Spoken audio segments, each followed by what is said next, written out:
Just by insensitive communication. Kati engeri y'omusanvu gye tuyinza okwogeramu engeri y'okukigamba okwaayo omwoyo nga tosizaamu mwoyo. And just get over it. Don't be such a baby. Weeyisawo otyo, weeyisa ng'omwana omuto.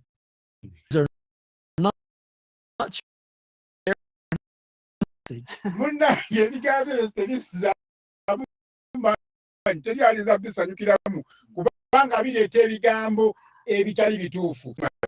And you won't get a good response from that. Era tosobola kufuna.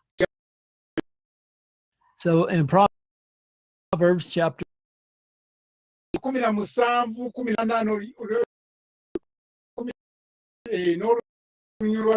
18 agamba na buli mugezi akozese ng'ebigambo bye n'amagezi. And whoever has Tegeera akozese ng'ebigambo bye nyize. It says even fools are thought wise if they keep their mouth shut. N'abasirise balabika okubeera ng'abagezi. And discerning if they hold their tongue. Era ne baba ng'abasobola okwawa mu lulimi lwabwe nga kigambo kwawula nga bokozesa lwabwe. So you need in your life to put your honey first instead of what exactly what you want them to be or like you. Kati weetaaga omubeezi osooka omuleke abeere nga ye nga tonnamuleeta mu kifaananyi kumuleeta afaanane ggwe. They need to be what God wants them to be. Beetaaga okubeera nga Katonda wayagala babeere. So help them okubanga bajja obasabirenga n'obasabira. Amen. Help them figure out God's will for them to accomplish what God is calling them. Bayambe basobole okuba nga banoonya okwagala kwa Katonda gye bali eri obulamu bwabwe ate obayambe batuukirize okwo okwagala kuli mitima gyabwe kwe balina. So instead of indicating directly or indirectly that something's wrong and you couldn't go say you shouldn't feel. Okusinga okubeera ng'onoonya ekikyamu kye balina osobola oga tekyo nga okikoze leero. So go to your spouse and ask, what do you need me to do for you? Kati genda eri omubeezi w'omubuuzi kuyamba ntya? How can I help you? Nyinza kuyamba ntya? What would make you feel better? Kiki ekiyinza okuleeta? That's true love. Okwo nno kwe kwagala okutuufu. And I might say Papa Sam is nnyo mu ekyo. Okay, the eighth dysfunctional way to communicate in marriage is with. Kati engeri y'omunaana ereetera okuba nga temusobola kulungi bagiyita okwogera okutaliimu. Hopeless might say, we can't get anything right. What's the point? We always do it wrong. Tetulinza kufuna kirungi kyonna mu bino kinsonga kyetubeeza nga twogera kino kati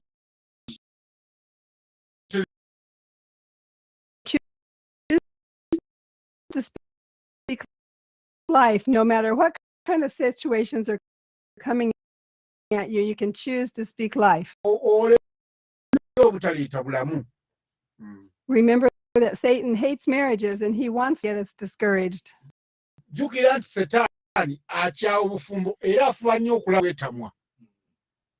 So be careful not to agree with the lies of the enemy, because he'll be whispering how bad everything is in your marriage. Kati weegendereze nnyo okubanga okiza setaani okuwako. Don't let your mouth speak those accusations against yourself or against your spouse or against your marriage. Kubanga tuluddeawo tokikkiriza ekyo mu bufumbo. It gives the devil more power if you join the accusations and lies.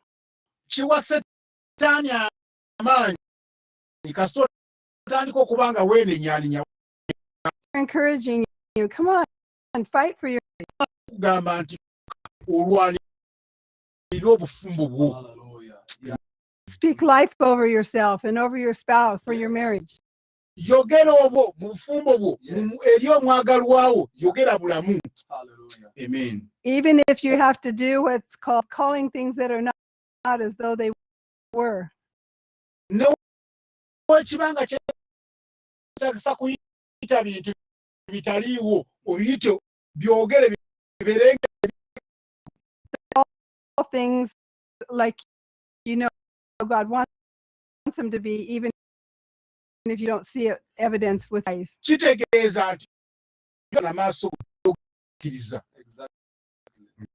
I have a friend that had a son that was mouthy and rebellious and wouldn't. Alina omwana nga mutabangufu ng'ayogera bubi ng'empisa ze enzibu nga tagonera bazadde be. And her husband decided to use this principle of speaking life into this young man's life. Kati mukwano gwange ono ne bbaawe ne basobola kubanga baasalawo kubanga boogera. So while he was being so naughty, they would say, "We thank God that you are a godly young man." Kati weeyabeeranga ng'olumu yeeyonoonyesezza nga bagamba twebaza Katonda, oli musajja wa Katonda, twebaza Katonda olw'obulamu bwo, kubanga oli musajja wa Katonda. Purposes for your life. Tukimanyi nti ojja kutuukiriza ebigendwa bya Katonda eri obulamu bwo. He would say, "Would you?" Kati gaga nti owaaye gwe owulidde nga mama gweyogedde bw'otyo ng'amwana. But they continued to speak those words. And today he is exactly what they said. He's a young man that serves God and he's married and preaches. Ne basalawo okubanga bongera okwogera ebigambo ebyo, kati omwana ono yatereera musajja mubuulizi wa Katonda, ddala muweere wa Katonda omulamu. Amen. So pray over your marriage and speak only words of life. Sabira obufumbo bwo, laba enteekateeka ya Katonda kubanga watu yo waabulaba. And remember, Psalm 141 verse tells us, "Set a guard over my mouth, O Lord. Nti Mukama ofuge akamwa kange, Keep a watch over the door of my lips." labirira enzigi z'akamwa kange.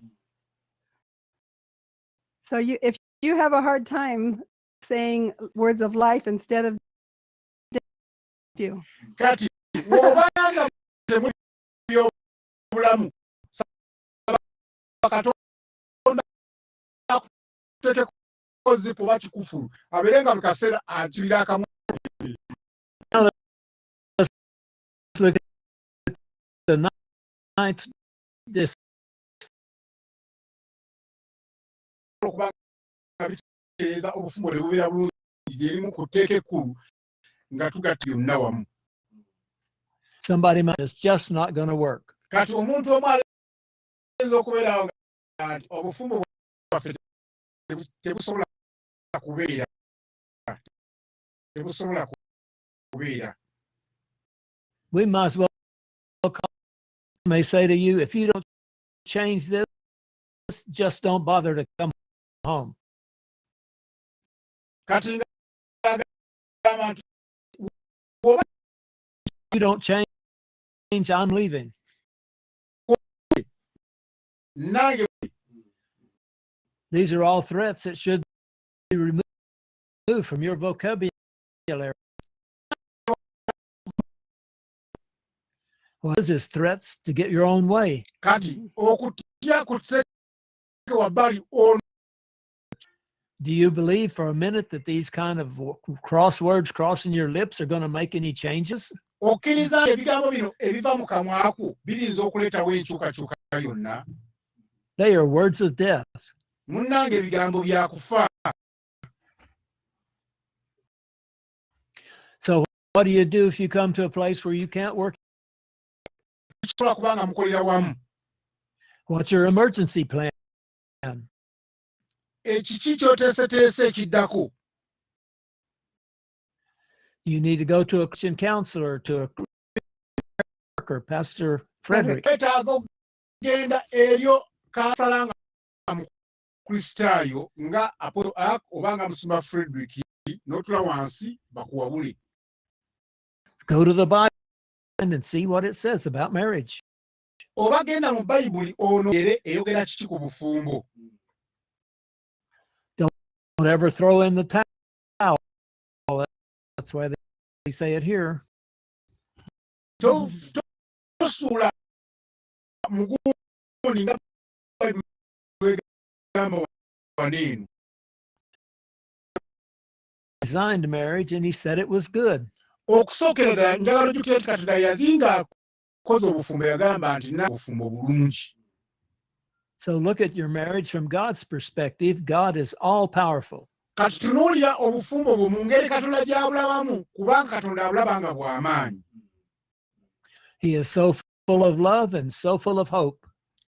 Ajjudde okwagala And he will give you that kind of love and hope. era ajja kuwa essuubi eryo n'okwagala okwo mu maka go.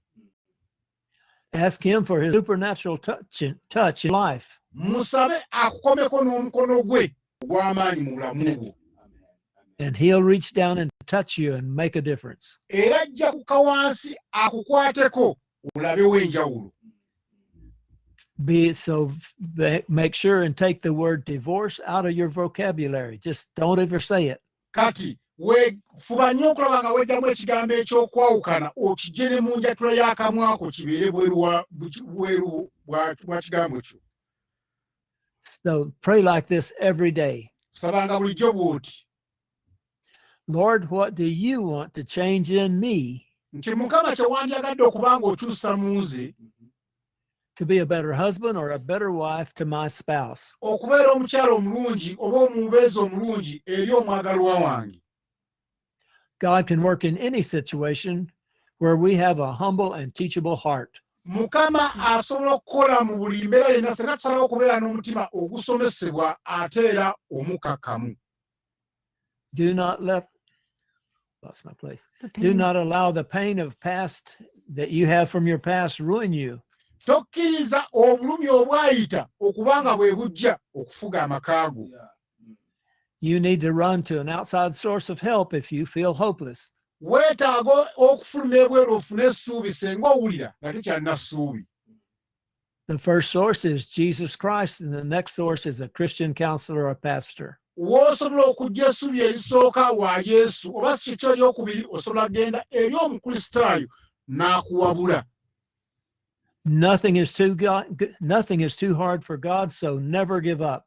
Teriyo kizibu kyonna eri Katonda era togezanga n'obiwanika. Now let's look at Proverbs chapter 21, verse 23.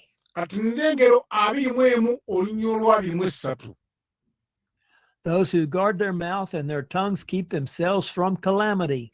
Nti abo abakuuma akamwa kaabwe bulijjo banaatolokanga okuva eri emitawaana oba baneewalanga entawaana. So do not let this final speech come out of your mouth. It's damaging. Kati tokkiriza bigambo bya kikawe ekyo okuva mu kamwa ko kubanga bikosa. And we still have the number 10 dysfunctional way, but we don't have time to cover it. So that's going to be next week. Katukyanaayirayira okuba nga tugabana mpaka ku 10 kati tetusobodde kuba nga tubigabana ku olw'obudde tujja kuba nga tubigabana mu wiiki ejja. So let's pray to close our program. Katusabe nga tumaliza puroguramu yaffe. Dear Heavenly Father, Kitaffe ow'omu ggulu, thank you that you have given us the tools to make good choices in the way that we talk. tukwebaza nti kubanga otuwadde ebyokukozesebwa okuyita mu ngeri gye twogeramu. Jesus, we just ask you to come into our lives and our marriages Yesu tukusaba ojje mu bulamu bwaffe ne mu bufumbo bwaffe, and bring your life into our hearts and minds so that we can speak good words. obireete mu mitima gyaffe tusobole okuba nga twogera obulamu eri emitima gy'abalala. And Holy Spirit, I thank you that you fill me today. Era omwoyo mutukuvu nkwebaza nti kubanga leero nzijuza. I give you my marriage and my life. Nkuwa obufumbo bwange, nkuwa n'obulamu bwange. Help me to speak words of life into my marriage. Nyamba okwogera ebigambo eby'obulamu mu bufumbo bwange. Help me to make good choices. Nyamba okusalawo obulungi. Lord, change my heart so you can change the way I speak. Kyusa omutima gwange nsobole okukyusa engeri gye njogeramu. Thank you for your love and that I never need to give up because you're always going to help me. Weebale nnyo olw'okwagala kubanga bulijjo njagala okuvaamu naye obeera wamu nange.